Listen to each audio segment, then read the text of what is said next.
ಪ್ರೀತಿಯ ವಿದ್ಯಾರ್ಥಿಗಳೇ, ಹಿಂದಿನ ತರಗತಿಯಲ್ಲಿ ನಾನು ನಿಮಗೆ ಒಂದು ಪ್ರಾಬ್ಲಮ್ನ ಬೋರ್ಡ್ ಮೇಲೆ ಬರೆದು ಅದನ್ನು ನೋಡಿಕೊಂಡು ಇನ್ಕಮ್ ಆ್ಯಂಡ್ ಎಕ್ಸ್ಪೆಂಡಿಚರ್ ಅಕೌಂಟನ್ನು ಮತ್ತು ಬ್ಯಾಲೆನ್ಸ್ ಶೀಟನ್ನು ಮಾಡೋದು ಹೇಗೆ ಅಂತ ಹೇಳ್ಕೊಟ್ಟಿದ್ದೀನಿ. ನೋಡಿ, ಇಲ್ಲಿ ಅದೇ ಥರ ಇವತ್ತು ಒಂದು ಪ್ರಾಬ್ಲಮ್ನ ನಾನು ಬೋರ್ಡ್ ಮೇಲೆ ಬರೆದಿದ್ದೀನಿ. ಈ ಪ್ರಾಬ್ಲಮನ್ನು ನಾವು ಅನಲೈಸ್ ಮಾಡೋದಕ್ಕಿಂತ ಮೊದಲು ಒಂದು 2 ವಿಷಯಗಳನ್ನು ನಿಮ್ಮ ಜೊತೆ ಹಂಚ್ಕೊಳ್ಳೋದಕ್ಕೆ ನಾನು ಇಷ್ಟಪಡ್ತೀನಿ ಮಕ್ಕಳೇ. ಏನು ಅಂತಂದರೆ ನೋಡಿ, ಇಲ್ಲಿ ನಾನು ಪ್ರಾಬ್ಲಮನ್ನು ಮಾಡಿದಾಗ ನೀವು ಸುಮ್ಮನೆ ಅದನ್ನು ವೀಕ್ಷಣೆ ಮಾಡೋದ್ರಿಂದ ನಿಮಗೆ ಪ್ರಾಬ್ಲಮನ್ನು ಮಾಡುವಂತಹ ಒಂದು ಆತ್ಮವಿಶ್ವಾಸ ಬರೋದಿಲ್ಲ. ನೀವೇನು ಮಾಡಬೇಕು ಅಂತಂದರೆ ಆ ಪ್ರಾಬ್ಲಮನ್ನು ನೀವು ಬೋರ್ಡ್ ಮೇಲಿರೋದನ್ನು ಬರ್ಕೊಂಡು ಮನೆಯಲ್ಲಿ ಕೂತ್ಕೊಂಡು ಏನು ಮಾಡಬೇಕು, ಅದನ್ನು ಪ್ರಾಕ್ಟೀಸ್ ಮಾಡಬೇಕು. 2 ಸರಿ ಅಥವಾ 3 ಸರಿ ಪ್ರಾಕ್ಟೀಸ್ ಮಾಡಿದಾಗ ನಿಮಗೆ ಆ ಪ್ರಾಬ್ಲಮ್ ಬಗ್ಗೆ ತುಂಬ ಚೆನ್ನಾಗಿ ಅರ್ಥ ಆಗುತ್ತೆ. ಮತ್ತು ಒಬ್ಬರೇ ನೀವೇ ಸ್ವತಂತ್ರವಾಗಿ ಆ ಪ್ರಾಬ್ಲಮನ್ನು ಮಾಡುವಂತಹ ಒಂದು ಸಾಮರ್ಥ್ಯ ನಿಮ್ಮಲ್ಲಿ ಬೆಳೆಯುತ್ತೆ. ಏಕೆಂದರೆ ಒಂದು ಉದಾಹರಣೆ ಕೊಡ್ತೀನಿ ನೋಡಿ. ಈಗ ಫಾರ್ ಎಕ್ಸಾಂಪಲ್ ನಾವು ಟಿ ವಿಯಲ್ಲಿ ಮೈಸೂರು ಪಾಕ್ ಮಾಡೋದನ್ನು ತೋರಿಸ್ತಿರ್ತಾರೆ ಅಂತ ಇಟ್ಕೊಳ್ಳಿ. ಆ ಮೈಸೂರು ಪಾಕನ್ನು ತೋರಿಸೋದನ್ನು ನೀವು ನೋಡಿ, 1 ಸರಿ ಯಾರೋ ನೋಡಿ, 2 ಸರಿ ಯಾರೋ, 5 ಸರಿ ಬೇಕಾದ್ರೂ ನೋಡಿ.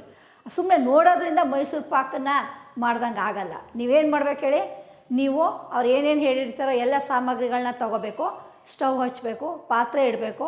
ಅವ್ರು ಹೇಳಿದಂತಹ ವಿಧಾನದಲ್ಲಿ ಆ ಸಾಮಗ್ರಿಗಳನ್ನು ಹಾಕಿದಾಗ ನಿಮಗೇನಾಗುತ್ತೆ, ಅಲ್ಲಿ ಮೈಸೂರು ಪಾಕು ತಯಾರಾಗುತ್ತೆ. ಅವ್ರು ಹೇಳಿದಷ್ಟು ಚೆನ್ನಾಗಿ ಹಾಕದೇ ಇರ್ಬೋದು, ಮೈಸೂರು ಪಾಕ್ ಮಾಡುವಂತಹ ಒಂದು ಕೌಶಲ್ಯ ನಿಮಗೆ ಬರುತ್ತೆ. ಯಾಕೇಳಿ, ನೀವು ಅದನ್ನು ವೀಕ್ಷಿಸುವುದರ ಜೊತೆಗೆ ಅದನ್ನು ಮಾಡೋದಕ್ಕೆ ಪ್ರಯತ್ನ ಪಟ್ಟಿದ್ದರಿಂದ ಆ ಒಂದು ಮೈಸೂರು ಪಾಕನ್ನು ನೀವು ಮಾಡೋದನ್ನು ಕಲಿತೀರ. ಅದನ್ನೇ ಒಂದು 2-3 ಸರಿ ಮಾಡಿದಾಗ ಏನಾಗುತ್ತೆ, ತುಂಬ ಚೆನ್ನಾಗಿ ಮೈಸೂರು ಪಾಕು ರೆಡಿ ಆಗುತ್ತೆ. ಸೊ ಹಾಗೆ ಇದು ಅಷ್ಟೇ, ಯಾವುದೇ ಒಂದು ಲೆಕ್ಕವನ್ನು ನಮ್ಮ ಆನ್ಲೈನ್ ಕ್ಲಾಸಸ್ಸಲ್ಲಿ ವೀಕ್ಷಣೆ ಮಾಡೋದ್ರಿಂದ ಬಹುಶಃ ನಿಮಗೆ ಕಲಿತಂಗೆ ಆಗೋದಿಲ್ಲ. ನೀವೇನು ಮಾಡಬೇಕು ಅಂತಂತಂದರೆ ಆ ಲೆಕ್ಕವನ್ನು ನಿಮ್ಮ ರಫ್ ನೋಟ್ಸ್ ಇರುತ್ತೆ, ಆ ರಫ್ ನೋಟಲ್ಲಿ ಬರ್ಕೊಂಡು ನೀವೇ ನಾವು ಹೇಳಿಕೊಟ್ಟಿರುವಂತಹ ನಿಯಮಗಳನ್ನು ಜ್ಞಾಪಕದಲ್ಲಿ ಇಟ್ಕೊಂಡು ಪ್ರಯತ್ನ ಪಟ್ಟಿದ್ದೇ ಆದರೆ ಯಾರು ಬೇಕಾದರೂ ಕೂಡ ಅತ್ಯಂತ ಸುಲಭವಾಗಿ ನಾಟ್ ಫಾರ್ ಪ್ರಾಫಿಟ್ ಆರ್ಗನೈಜೇಷನ್ನ ಪ್ರಾಬ್ಲಮ್ಗಳನ್ನು ಮಾಡಿ 12 ಅಂಕಗಳನ್ನು ನೀವು ಪಡ್ಕೋಬಹುದು ಅಂತ ನನ್ನ ಒಂದು ವೈಯಕ್ತಿಕ ಅಭಿಪ್ರಾಯ. ಸೊ ಬನ್ನಿ ಹಾಗಾದರೆ ಮತ್ತೊಂದು ಪ್ರಾಬ್ಲಮನ್ನು ನಾವು ಇವಾಗ ಮಾಡಲಿಕ್ಕೆ ಪ್ರಯತ್ನವನ್ನು ಪಡೋಣ. ನೋಡಿ, ಇಲ್ಲಿ ಮಕ್ಕಳೇ, ನಾನು ಒಂದು ಪ್ರಾಬ್ಲಮನ್ನು ನಿಮಗೆ ಬೋರ್ಡ್ ಮೇಲೆ ಬರೆದಿದ್ದೀನಿ. ಒಂದು ಬ್ಯಾಲೆನ್ಸ್ ಶೀಟನ್ನು ಬರೆದಿದ್ದೀನಿ. Balance sheet as on 31st March 2017. Liabilities capital fund ಇದೆ, ಮತ್ತು ಔಟ್ಸ್ಟ್ಯಾಂಡಿಂಗ್ ಆಡಿಟ್ ಫೀಸ್ ಅಂತ ಇದೆ. ಮತ್ತು ಅಸೆಟ್ಸ್ ಸೈಡು ನಿಮಗೆ ಕೆಲವು ಅಸೆಟ್ಸನ್ನು ಕೊಟ್ಟಿದ್ದಾರೆ ಅವರು. ಅದೇ ಥರ ರಿಸೀಟ್ಸ್ ಆ್ಯಂಡ್ ಪೇಮೆಂಟ್ ಅಕೌಂಟನ್ನು ಬರೆದಿದ್ದೀನಿ, ಮತ್ತು ಅಡ್ಜಸ್ಟ್ಮೆಂಟನ್ನು ಬರೆದಿದ್ದೀನಿ. ಸೊ ಈಗ ಇಷ್ಟನ್ನು ಕೊಟ್ಟಿರ್ತಾರೆ ನಿಮಗೆ ಪ್ರಾಬ್ಲಮನ್ನು. ನೀವೇನು ಪ್ರಿಪೇರ್ ಮಾಡಬೇಕು ಅಂತಂದರೆ ಒಂದು income and expenditure account prepare ಮಾಡೋದು, ಇನ್ನೊಂದು ಕ್ಲೋಸಿಂಗ್ ಬ್ಯಾಲೆನ್ಸ್ ಶೀಟನ್ನು ಪ್ರಿಪೇರ್ ಮಾಡೋದು. ಸೊ ನಾನು ಅಂದ್ಕೊಂಡಿದ್ದೀನಿ ನಿಮ್ಗೆಲ್ಲರಿಗೂ ಕೂಡ ಇನ್ಕಮ್ ಆ್ಯಂಡ್ ಎಕ್ಸ್ಪೆಂಡಿಚರ್ ಅಕೌಂಟ್ದು ಪ್ರಾಬ್ಲಮ್ ಮಾಡುವ ಒಂದು ನಿಯಮಗಳು ಚೆನ್ನಾಗಿ ತಿಳ್ಕೊಂಡಿದ್ದೀರಾ, ಅರ್ಥ ಮಾಡ್ಕೊಂಡಿದ್ದೀರಾ ಅಂತ ಅಂದ್ಕೊಂಡಿದ್ದೀನಿ. ಏನು ಅಂಶಗಳನ್ನು ಗಮನಿಸಬೇಕು ಹೇಳಿ ನೋಡೋಣ. ಮೊದಲನೇದೇನು ಮಾಡಬೇಕು, ಪ್ರಾಬ್ಲಮನ್ನು ಏನು ಮಾಡಬೇಕು, ನಾವು ನಿಧಾನಕ್ಕೆ ಒಂದನ್ನು ಬಿಡದೆ ಏನು ಮಾಡಬೇಕು, ಅದನ್ನು ಓದಿ ಅದನ್ನು ಅರ್ಥ ಮಾಡ್ಕೋಬೇಕು. ಅದು 1 ಸರಿ ಓದಿ ಅರ್ಥ ಆದರೆ ಓಕೆ, ಅರ್ಥ ಆಗಲಿಲ್ಲ ಅಂದರೆ ಇನ್ನೊಂದು ಸರಿ ಓದಿ, 2 ಸರಿ ಪ್ರಾಬ್ಲಮನ್ನು ಓದಬೇಕು. ಅದು ಪಾಯಿಂಟ್ ನಂಬರ್ 1. ಪಾಯಿಂಟ್ ನಂಬರ್ 2 ಏನಂತ ಹೇಳ್ಕೊಟ್ಟಿದ್ದೀನಿ, ಬ್ಯಾಲೆನ್ಸ್ ಶೀಟು ಅಂದರೆ ಓಲ್ಡ್ ಬ್ಯಾಲೆನ್ಸ್ ಶೀಟಲ್ಲಿರುವಂತಹ ಐಟಮು ಮತ್ತು ರಿಸೀಟ್ಸ್ ಆ್ಯಂಡ್ ಪೇಮೆಂಟ್ ಅಕೌಂಟಲ್ಲಿ ಕೊಟ್ಟಂತಹ ಐಟಮ್ಗಳನ್ನು ಒಂದು ಕಡೆ ಮಾತ್ರ ತೊಗೋಬೇಕು. ನಾವು ಎಷ್ಟು ಸರಿ ತೊಗೋಬೇಕು, ಓನ್ಲಿ 1 ಟೈಮ್. ಅದು ಇನ್ಕಮ್ ಆ್ಯಂಡ್ ಎಕ್ಸ್ಪೆಂಡಿಚರ್ ಅಕೌಂಟಲ್ಲಾದ್ರೂ ಬರ್ಬೋದು ಅಥವಾ ಬ್ಯಾಲೆನ್ಸ್ ಶೀಟಲ್ಲಾದ್ರೂ ಕೂಡ ಬರಬಹುದು. ಇದು 2ನೇ ಅಂಶ ನಾವು ನೋಡ್ಕೋಬೇಕು ಇನ್ಕಮ್ ಆ್ಯಂಡ್ ಎಕ್ಸ್ಪೆಂಡಿಚರ್ ಅಕೌಂಟನ್ನು ಪ್ರಿಪೇರ್ ಮಾಡಬೇಕಾದ್ರೆ. 3ನೇ ಅಂಶ ಅತ್ಯಂತ ಮುಖ್ಯವಾದದ್ದು ಯಾವುದು ಹೇಳಿ, ನಿಮಗೆ ಅಡ್ಜಸ್ಟ್ಮೆಂಟ್ ಕೊಟ್ಟಿರ್ತೀವಿ ನಾವು. ಅಡ್ಜಸ್ಟ್ಮೆಂಟಲ್ಲಿ ಕೊಟ್ಟಾಗ ಏನು ಮಾಡಬೇಕಾಗತ್ತೆ, ನೀವು 2 ಸಾರಿ ಅದನ್ನು ನೀವು ತೊಗೋಬೇಕಾಗತ್ತೆ. ಒಂದು ಇನ್ಕಮ್ ಆ್ಯಂಡ್ ಎಕ್ಸ್ಪೆಂಡಿಚರ್ ಅಕೌಂಟಲ್ಲಿ ತೊಗೋತೀರಾ, ಮತ್ತೊಂದು ಬ್ಯಾಲೆನ್ಸ್ ಶೀಟಲ್ಲಿ ತೊಗೋಬೇಕಾಗತ್ತೆ. ಅಡ್ಜಸ್ಟ್ಮೆಂಟನ್ನು ಆ ಥರ ಟ್ರೀಟ್ ಮಾಡಿದಾಗ ಮಾತ್ರ ಆ ಲೆಕ್ಕ ಸರಿಯಾಗಿ ಮಾಡಲಿಕ್ಕೆ ಸಾಧ್ಯ. 4ನೇದು ನಿಮಗೆಲ್ಲರಿಗೂ ಚೆನ್ನಾಗಿ ಗೊತ್ತು, ಇನ್ಕಮ್ ಆ್ಯಂಡ್ ಎಕ್ಸ್ಪೆಂಡಿಚರ್ ಅಕೌಂಟ್ ಅಂತಂದರೆ ನೀವು ತೊಗೋಬೇಕಾಗಿರೋದು only revenue items, revenue expenditure ಮತ್ತು ರೆವಿನ್ಯೂ ರಿಸೀಟ್ಸು ಮತ್ತು ಕರೆಂಟ್ ಇಯರ್ ಮಾತ್ರ ತೊಗೋಬೇಕಾಗತ್ತೆ. ಯಾಕೆಂತಂದರೆ ಲಾಸ್ಟ್ ಇಯರ್ ಮಾಹಿತಿನೂ ಇರುತ್ತೆ, ನೆಕ್ಸ್ಟ್ ಇಯರ್ ಮಾಹಿತಿನೂ ಕೂಡ ಕೊಟ್ಟಿರ್ತಾರೆ, ಗೊತ್ತಾಯ್ತಾ. ಸೊ ಹಾಗಾಗಿ ಲಾಸ್ಟ್ ಇಯರು ಮತ್ತು ನೆಕ್ಸ್ಟ್ ಇಯರ್ ಇನ್ಫಾರ್ಮೇಷನನ್ನು ನಾವು ಲೆಕ್ಕಕ್ಕೆ ಇಲ್ಲಿ ತೊಗೊಳ್ಲಿಕ್ಕಾಗೋದಿಲ್ಲ, ಅದನ್ನು ಲೆಸ್ ಮಾಡಬೇಕಾಗತ್ತೆ. ಅದನ್ನು ನಿಮಗೆ ಹೇಳ್ಕೊಟ್ಟಿದ್ದೀನಿ. ಸೊ ಮತ್ತು ಇದು ಓಪನಿಂಗ್ ಕ್ಯಾಶ್ ಇನ್ ಹ್ಯಾಂಡ್ ನೋಡಿದ್ದೀವಿ ನೋಡಿ, ಇಲ್ಲಿ ಬ್ಯಾಲೆನ್ಸ್ ಬ್ರಾಡ್ ಡೌನ್ ಅಂದರೆ ಓಪನಿಂಗ್ ಕ್ಯಾಶು ಮತ್ತು ಇಲ್ಲಿ ಬರೆದಿದ್ದೀವಲ್ಲ ಕ್ಲೋಸಿಂಗ್ ಕ್ಯಾಶು. ಓಪನಿಂಗ್ ಕ್ಯಾಶು ಮತ್ತು ಕ್ಲೋಸಿಂಗ್ ಕ್ಯಾಶ್ ಅದು ಕ್ಯಾಶ್ ಅಂದ ತಕ್ಷಣ ನಿಮಗೆ ಗೊತ್ತು ಅದು ಅಸೆಟ್ಟಲ್ಲಿ ಎಲ್ಲಿ ಹೋಗಬೇಕು, ಬ್ಯಾಲೆನ್ಸ್ ಶೀಟ್ಗೆ ಹೋಗಬೇಕು. ಆದ್ದರಿಂದ ಅದನ್ನು ಇನ್ಕಮ್ ಆ್ಯಂಡ್ ಎಕ್ಸ್ಪೆಂಡಿಚರ್ ಅಕೌಂಟ್ಗೆ ತೊಗೊಳಂಗಿಲ್ಲ. ಸೊ ಈ 5 ಅಂಶಗಳನ್ನು ಗಮನದಲ್ಲಿಟ್ಕೊಂಡು ಈ ಪ್ರಾಬ್ಲಮನ್ನು ನಾವು ಇವಾಗ ಮಾಡ್ತಾ ಹೋಗೋಣ, ಆಯಿತಾ.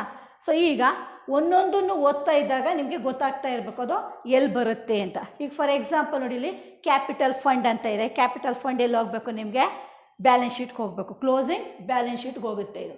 ನೆಕ್ಸ್ಟು ಔಟ್ಸ್ಟ್ಯಾಂಡಿಂಗ್ ಆಡಿಟ್ ಫೀಸ್ ಅಂತಂದರೆ ಹೋದ ವರ್ಷ ನಿಮಗೆ ಆಡಿಟ್ ಫೀಸನ್ನು ಕೊಟ್ಟಿಲ್ಲ ಅವರು, ಸಂಸ್ಥೆಯವರು 2,000 ರೂಪಾಯಿನ. ಅವಾಗ ಏನು ಮಾಡಬೇಕು ನೀವು, ಅದನ್ನು ಇಲ್ಲಿದೆ ನೋಡಿ, ಎಲ್ಲಿ ಆಡಿಟ್ ಫೀಸ್ ಅಂತ ನಿಮಗೆ ಇಲ್ಲಿದೆ ನೋಡಿ, ಆಡಿಟ್ ಫೀಸ್ ಅಂತ. ಸೊ ಈ 2,500ಅಲ್ಲಿ ಆ 2,000 ಏನು ಮಾಡಬೇಕಾಗತ್ತೆ, ಲೆಸ್ ಮಾಡಬೇಕಾಗತ್ತೆ. ಲಾಸ್ಟ್ ಇಯರ್ ಆಗಿರೋದ್ರಿಂದ ಈ ಆಡಿಟ್ ಫೀಸಲ್ಲಿ ಏನು ಮಾಡಿ ಅದನ್ನು ಲೆಸ್ ಮಾಡಬೇಕಾಗತ್ತೆ. ಅದರಿಂದ ನಾನು ಒಂದು ಇಲ್ಲಿ ಇಂಟು ಮಾರ್ಕು ಹಾಕಿರ್ತೀನಿ. ಆಡಿಟ್ ಫೀಸ್ಗೆ ಏನು ಮಾಡಿರ್ತೀನಿ, ಒಂದು ಇಂಟು ಮಾರ್ಕ್ ಹಾಕಿರ್ತೀನಿ. ಅರ್ಥ ಆಗ್ತಿದೆಯಾ, ಒಂದು ಕಡೆ ತೊಗೋಬೇಕು. ಆದ್ದರಿಂದ ಆಡಿಟ್ ಫೀಸಿಂದ ಲೆಸ್ ಮಾಡಿ. ನೆಕ್ಸ್ಟ್ ಬನ್ನಿ, ಕ್ಯಾಶ್ ಇನ್ ಹ್ಯಾಂಡ್. ಇದು ನೋಡಿ, ಇದು ಲಾಸ್ಟ್ ಇಯರು ನಿಮಗೆ ಕ್ಲೋಸಿಂಗ್ ಆಗಿರುತ್ತೆ, ಈ ವರ್ಷಕ್ಕೆ ಏನಾಗಿರುತ್ತೆ, ಇದು ಓಪನಿಂಗ್ ಆಗಿರುತ್ತೆ. ಸೊ ಹಾಗಾಗಿ ಈ ಕ್ಯಾಶ್ ಏನಾಗುತ್ತೆ ಇನ್ಕಮ್ ಆ್ಯಂಡ್ ಎಕ್ಸ್ಪೆಂಡಿಚರ್ ಅಕೌಂಟಲ್ಲಿ ತೊಗೊಳಂಗಿಲ್ಲ, ಇದನ್ನು ತೊಗೋಬಾರ್ದು, ಬಿಟ್ಬಿಡಿ. Next map and chart. ಇದು ಒಂದು ಸ್ಕೂಲ್ ಆಗಿರೋದ್ರಿಂದ, ಎಜುಕೇಷನ್ ಸೊಸೈಟಿ ಆಗಿರೋದ್ರಿಂದ ಆ ಸ್ಕೂಲ್ ಅವ್ರು ಏನು ಮಾಡಿದ್ದಾರೆ, ಮಕ್ಕಳಿಗೆ ನೀವು ನೋಡಿರ್ಬೋದು, ಇತಿಹಾಸದ ತರಗತಿಗಳನ್ನು ಮಾಡುವಾಗ ಹಿಸ್ಟ್ರಿ ಪಾಠ ಮಾಡಬೇಕಾದ್ರೆ ನಿಮಗೆ ಟೀಚರ್ ಏನು ಮಾಡಿರ್ತಾರೆ, ಮ್ಯಾಪನ್ನು ಹಾಕ್ಕೊಂಡಿರ್ತಾರೆ. ಇಂಡಿಯಾ ಮ್ಯಾಪ್ ಆಗಿರ್ಬೋದು, ವರ್ಲ್ಡ್ ಮ್ಯಾಪ್ ಆಗಿರ್ಬೋದು, ನದಿಗಳ ಮ್ಯಾಪ್ ಇರ್ಬೋದು. ಈ ಮ್ಯಾಪು ಚಾರ್ಟ್ಗಳನ್ನು ನಾವೇನು ಮಾಡ್ತೀವಿ, ಎಜುಕೇಷನ್ ಇನ್ಸ್ಟಿಟ್ಯೂಷನಲ್ಲಿ ಅಸೆಟ್ ಅಂತ ಹೇಳ್ತೀವಿ. ಏನಂತ ಹೇಳ್ತೀವಿ, ಅಸೆಟ್ ಅಂತ. ಮ್ಯಾಪು ಮತ್ತು ಚಾರ್ಟ್ ಏನಾಗುತ್ತೆ, ಅಸೆಟು. ಇದನ್ನು ನಿಮಗೆ ಕ್ಲೋಸಿಂಗ್ ಬ್ಯಾಲೆನ್ಸ್ ಶೀಟಲ್ಲಿ ತೊಗೋತೀರ, ಮ್ಯಾಪು ಮತ್ತು ಚಾರ್ಟು. ಇದು ಅಸೆಟ್ ಅಂತ ಅರ್ಥ ಮಾಡ್ಕೊಳ್ಳಿ, ಗೊತ್ತಾಯ್ತಾ. ನೆಕ್ಸ್ಟು 5% ಗೌರ್ನಮೆಂಟ್ ಬಾಂಡ್ಸ್ ಅಂತಂದರೆ ಇವ್ರೇನು ಮಾಡಿದ್ದಾರೆ, ಈ ಸಂಸ್ಥೆಯವರು ತಮ್ಮಲ್ಲಿರುವಂತಹ ಹೆಚ್ಚು ಹಣವನ್ನು ಏನು ಮಾಡಿದ್ದಾರೆ, ಒಂದು ಗೌರ್ನಮೆಂಟ್ ಬಾಂಡ್ ಅಂತಂದರೆ ಬ್ಯಾಂಕಲ್ಲಿ ನಾವು ಹೆಂಗೆ ಡೆಪಾಸಿಟ್ ಮಾಡ್ತೀವೋ ಅದೇ ಥರ ಸರ್ಕಾರವೂ ಕೂಡ ತನಗೆ ಅಗತ್ಯವಾದಾಗ ಈ ಥರ ಬಾಂಡ್ಗಳನ್ನು ಬಿಡುಗಡೆ ಮಾಡುತ್ತೆ. ಅವುಗಳ ಮೇಲೆ ಅವರು ಹಣವನ್ನು ಹೂಡಿದಾಗ ಏನು ಮಾಡುತ್ತೆ, ಸರ್ಕಾರ ಅವ್ರಿಗೆ ಇಂಟ್ರೆಸ್ಟನ್ನು ಕೊಡುತ್ತೆ. ಇಲ್ಲಿದೆ ನೋಡಿ 5%. ಈ 5% ಇಂಟ್ರೆಸ್ಟು ಅಂತಂದರೆ ಒಂದು ವರ್ಷಕ್ಕೆ 5% ಇಂಟ್ರೆಸ್ಟನ್ನು ಸರ್ಕಾರ ಈ ಸಂಸ್ಥೆಗೆ ಕೊಡುತ್ತೆ. ಅವ್ರು ಎಷ್ಟು ಇನ್ವೆಸ್ಟ್ ಮಾಡಿದ್ದಾರೆ, 31,000 ರೂಪಾಯಿ ಇನ್ವೆಸ್ಟ್ ಮಾಡಿದ್ದಾರೆ. ಇದು ಗೌರ್ನಮೆಂಟ್ ಬಾಂಡ್ ಅಂತಂದರೆ ಏನದು, ಇನ್ವೆಸ್ಟ್ಮೆಂಟ್ ಅಂದ ತಕ್ಷಣ ಎಲ್ಲಿ ಹೋಗಬೇಕು, ಅದು ಅಸೆಟ್ ಸೈಡ್ ಹೋಗುತ್ತೆ. ನೆಕ್ಸ್ಟ್ ಬನ್ನಿ, ಔಟ್ಸ್ಟ್ಯಾಂಡಿಂಗ್ ಸಬ್ಸ್ಕ್ರಿಪ್ಷನ್. ಕೆಲವು ಮೆಂಬರ್ಸು ನಿಮಗೆ 1,000 ರೂಪಾಯಿನ ಕೊಟ್ಟಿಲ್ಲ, ಅದನ್ನೇನು ಮಾಡಿರ್ತಾರೆ, ಈ ವರ್ಷ ಕೊಟ್ಟಿರ್ತಾರೆ. ನೋಡಿ ಇಲ್ಲಿ ರಿಸೀಟ್ ಸೈಡ್ ಇದೆ ನೋಡಿ, ಸಬ್ಸ್ಕ್ರಿಪ್ಷನ್ ಅಂದ್ಬಿಟ್ಟು ಎಷ್ಟಿದೆ, 20,500. ಈ 20,500ಅಲ್ಲಿ 1,000 ರೂಪಾಯಿ ಹೋದ ವರ್ಷದ್ದು. ನಿಮಗೆ ಹೇಳ್ಕೊಟ್ಟಿದ್ದೀನಿ, ಯಾವುದೇ ಔಟ್ಸ್ಟ್ಯಾಂಡಿಂಗ್ ಎಕ್ಸ್ಪೆನ್ಸಸ್ ಆಗಲಿ, ಔಟ್ಸ್ಟ್ಯಾಂಡಿಂಗ್ ಇನ್ಕಮ್ ಆಗಲಿ, ಲಾಸ್ಟ್ ಇಯರ್ದಾಗಿರೋ ಏನು ಮಾಡ್ತೀರಾ, ಅದನ್ನು ಲೆಸ್ ಮಾಡ್ತೀರಾ. ಸೊ ಹಾಗಾಗಿ ಒಂದು ಇದಕ್ಕೂ ಇಂಟು ಮಾರ್ಕ್ ಹಾಕಿರ್ತೀನಿ, ಒಂದು ಇಂಟು ಮಾರ್ಕ್ ಹಾಕ್ತೀನಿ. So next furniture, it is an asset, it goes to the balance sheet. ಇದು ಅರ್ಥ ಆಯ್ತಲ್ಲ, ಇಷ್ಟು ಐಟಮು. ಸೊ ನೆಕ್ಸ್ಟ್ ಇಲ್ಲಿಗೆ ಬನ್ನಿ, ಅದೇ ಥರ ನೀವು ರಿಸೀಟ್ಸ್ ಆ್ಯಂಡ್ ಪೇಮೆಂಟ್ ಅಕೌಂಟಲ್ಲಿ. ಸೊ ರಿಸೀಟ್ ಸೈಡ್ ಕೊಟ್ಟಾಗ ಏನಾಗಿರುತ್ತೆ, ಅದು ಕ್ಯಾಪಿಟಲ್ ರಿಸೀಟ್ ಆಗಿರ್ಬೋದು ಅಥವಾ ರೆವಿನ್ಯೂ ರಿಸೀಟ್ಸ್ ಆಗಿರ್ಬೋದು ಅಲ್ವಾ. ರೆವಿನ್ಯೂ ರಿಸೀಟ್ಸ್ ಆದರೆ ಎಲ್ಲಿ ಹೋಗುತ್ತೆ, ಇನ್ಕಮ್ ಆ್ಯಂಡ್ ಎಕ್ಸ್ಪೆಂಡಿಚರ್ ಅಕೌಂಟಲ್ಲಿ ಹೋಗುತ್ತೆ. ಸೊ ಕ್ಯಾಪಿಟಲ್ ರಿಸೀಟ್ ಅಂತಂದರೆ ಬ್ಯಾಲೆನ್ಸ್ ಶೀಟ್ಗೆ ಹೋಗುತ್ತೆ, ನಿಮ್ಗೆ ಆಲ್ರೆಡಿ ಗೊತ್ತಿದೆ. ಈಗ ಮೊದಲನೇದು ತೊಗೊಳ್ಳಲ್ಲ ನಾವು, ಅದು ಕ್ಯಾಶು. ಸಬ್ಸ್ಕ್ರಿಪ್ಷನ್ ಇದೆ ನೋಡಿ, 20,500 ಅಂತ ಇದೆ. ಇದು ನಿಮಗೇನು ಇನ್ಕಮ್, ಇದೇನು ಹೇಳಿ, ಇದು ನಿಮಗೆ ಇನ್ಕಮ್. ಅದಕ್ಕೆ ನಾನು ಇನ್ಕಮ್ ಅಂತ ಬರೆದಿರ್ತೀನಿ. ಇನ್ಕಮ್ ಅಂದ ತಕ್ಷಣ ಅದೆಲ್ಲ ಹೋಗುತ್ತೆ, income and expenditure account credit side ಹೋಗುತ್ತೆ. ಡೊನೇಷನ್ಗೆ ಪ್ರಾಬ್ಲಮಲ್ಲಿ ಏನು ಕೊಟ್ಟಿದ್ದಾರೋ ಅದೇ ಥರ ನಾವು ಮಾಡಬೇಕಾಗತ್ತೆ. ನೋಡಿ ಇಲ್ಲಿ of the donation is treated as revenue ಅಂತ ಕೊಟ್ಟಿದ್ದಾರೆ. ಅಡ್ಜಸ್ಟ್ಮೆಂಟ್ ನಂಬರ್ 4 ನೋಡಿ, ಅಡ್ಜಸ್ಟ್ಮೆಂಟ್ ನಂಬರ್ 4 HALF ಆಫ್ ಅಂತಂದರೆ ಅರ್ಧ ಅಂತ. ಅಂದರೆ ಇಲ್ಲಿ ಬಂದಿರುವಂತಹ ಡೊನೇಷನಲ್ಲಿ ಅರ್ಧವನ್ನು ರೆವಿನ್ಯೂ ಇನ್ಕಮ್ ಅಂತ ತೊಗೊಳ್ಳಿ, ಇನ್ನರ್ಧವನ್ನು ಕ್ಯಾಪಿಟಲ್ ಇನ್ಕಮ್ ಅಂತ ತೊಗೊಳ್ಳಿ ಅಂತ ಹೇಳಿದ್ದಾರೆ. ಸೊ ಹಾಗಾಗಿ ಅದು ಅಡ್ಜಸ್ಟ್ಮೆಂಟಲ್ಲಿ ಹೇಗೆ ಹೇಳಿದಾರೋ ಅದೇ ಥರ ಮಾಡೋಣ ಅದನ್ನು. ಸೊ ಅದಕ್ಕೊಂದು ಇಂಟು ಮಾರ್ಕ್ ಹಾಕ್ತೀನಿ. Next interest on government bond. ನೋಡಿ ಇಲ್ಲಿ 31,000 ರೂಪಾಯಿನ ನೀವೇನು ಮಾಡಿದ್ದೀರಾ, ಗೌರ್ನಮೆಂಟ್ ಬಾಂಡಲ್ಲಿ ಇನ್ವೆಸ್ಟ್ ಮಾಡಿದ್ದೀರಾ. ಅದರಿಂದ ನಿಮಗೆ ಈ ವರ್ಷ ಬಂದಿರೋ ಇನ್ಕಮ್ ಎಷ್ಟು, 850. ಇದು ನೋಡಿ